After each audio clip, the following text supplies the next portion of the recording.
Soy su hermano y su amigo evangelista del Señor, Jorge Solano. Como saben, este es el ministerio Marcando mi Generación. Como lo prometido es deuda, aquí estamos para cumplir lo que prometimos. Que hoy estaríamos tratando el tema los ministerios femeninos o el pastorado femenino, pero incluye otros ministerios. Muy bien, he separado un versículo de la Escritura que se encuentra en Primera a Timoteo, en su capítulo 2. El versículo 12 dice de la siguiente manera, en el nombre de Jesús: porque no permito a la mujer enseñar ni ejercer dominio sobre el hombre, sino estar en sujeción, porque Adán fue formado primero, después Eva. Y Adán no fue engañado, sino que la mujer, siendo engañada, incurrió en transgresión. Gracias al Señor por su palabra, que el Señor nos dé sabiduría para entenderla, aplicarla en nuestra vida, enseñarla y predicarla para gloria de Dios, en el nombre de Jesús.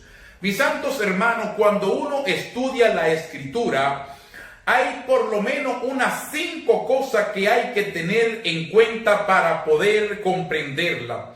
La número 1 es el pacto. Número 2, el contexto. Número 3, el contenido. Número 4, la situación del momento. Y número 5, la cultura de donde está ocurriendo lo que la Escritura está narrando o lo que está diciendo la Escritura. Tomando en cuenta esas 5 cosas, le enseñaré lo siguiente.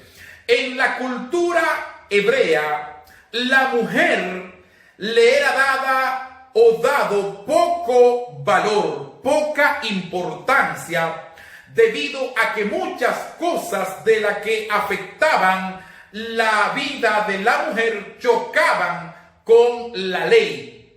Y por ello las mujeres tenían nula la participación en la cultura hebraica. Muy bien, pero vamos a enfocarnos en lo que el apóstol Pablo dice en los versículos que acabamos de leer. Lo primero que hay que tomar en cuenta es porque no permito. El versículo no está diciendo porque Dios no permite a la mujer enseñar ni ejercer dominio, sino que dice porque no permito. ¿Por qué? Por la situación del momento, por la cultura.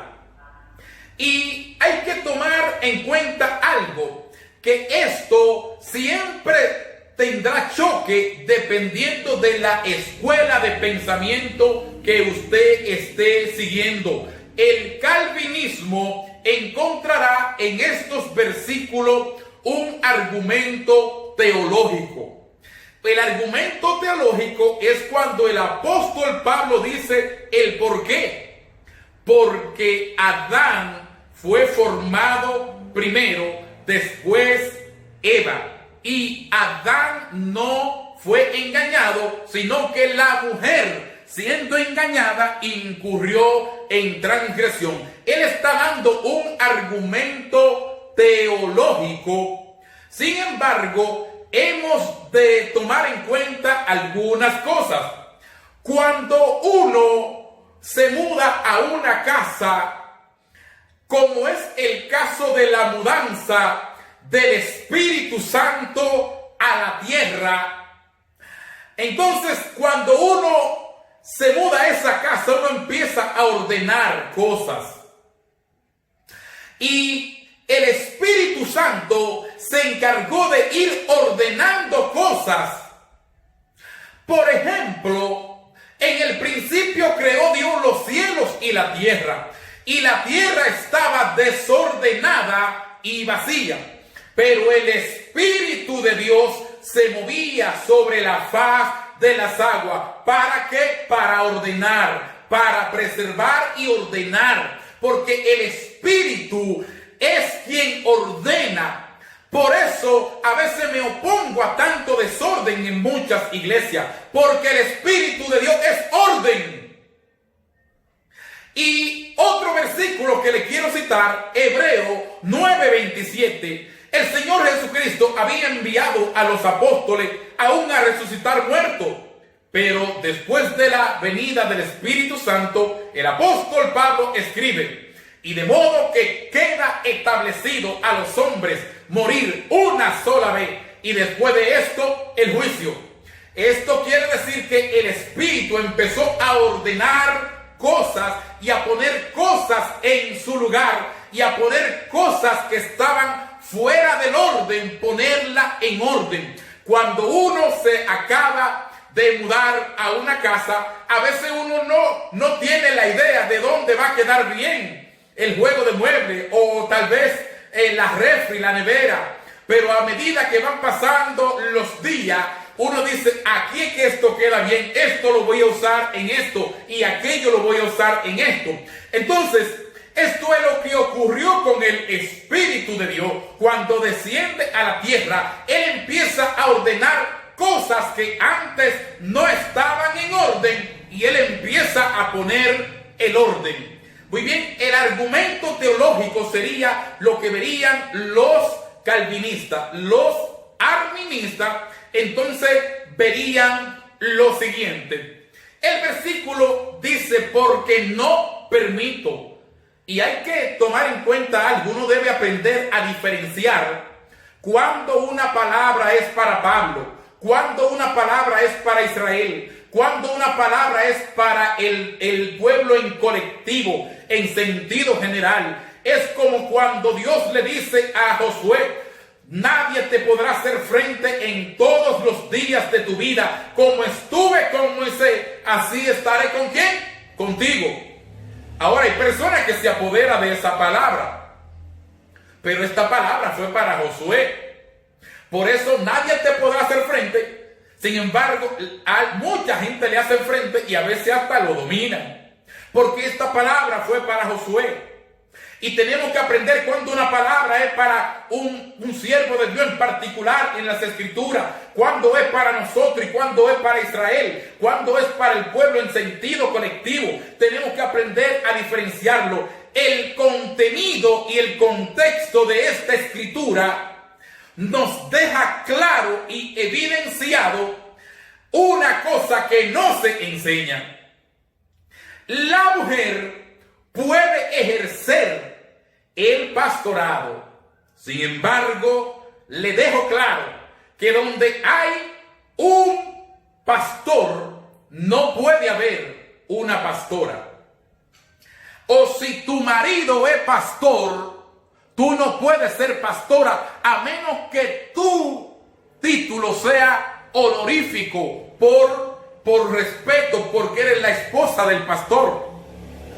Pero si tu esposo es cristiano y es miembro en la iglesia, usted no puede ser la pastora.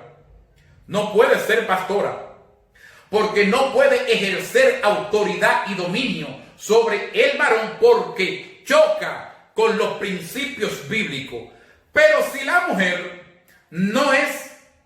si no tiene marido, es soltera, o si la mujer su esposo no es creyente, puede estar al frente de una congregación. Mucha gente tiene inquietudes si había o no había pastora. Quiero decirle que las pastoras femeninas no son algo nuevo. Las hijas de Jethro eran pastoras de ovejas, pero de esa enseñanza de pastorear es de donde viene el término pastor, porque solo se pastorea a las ovejas. Entonces, las hijas de Jethro eran pastoras, todas pastoras de ovejas.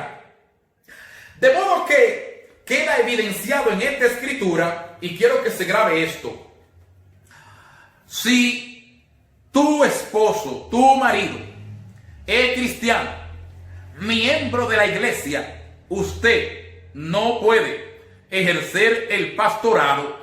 Sin embargo, concluyo con lo siguiente. En la escritura hay cosas que están sujetas a interpretación de escuela de pensamiento. En la escritura hay cosas que están sujetas a la iluminación que Dios le dé a uno. En aquellos casos en los que la escritura no tiene algo contundente para tenerlo no como una regla, sino para tenerlo como una doctrina, yo te hago la recomendación que eso se lo deje al trato personal de Dios con la persona. Si ella dice que Dios trató con ella y que Dios la mandó a pastorear, entonces ese problema no es tuyo ni es mío. Ese problema es de ella con Dios. Ella dice que Dios la llamó. Hay muchas cosas que uno tiene que, si usted no tiene base bíblica contundente para usted tenerla como doctrina, déjela al trato personal de Dios con la persona, porque Dios trata con la persona, para que de momento uno no se halle contrariando un llamado de Dios. Por ello, si alguien te dice o te ha dicho, Dios trató conmigo y me mandó a ministrar, a pastorear, Dios trató conmigo y me mandó a esto o aquello, bueno, eso es problema de Dios y de usted. Yo le digo lo que dice la escritura o el punto de vista.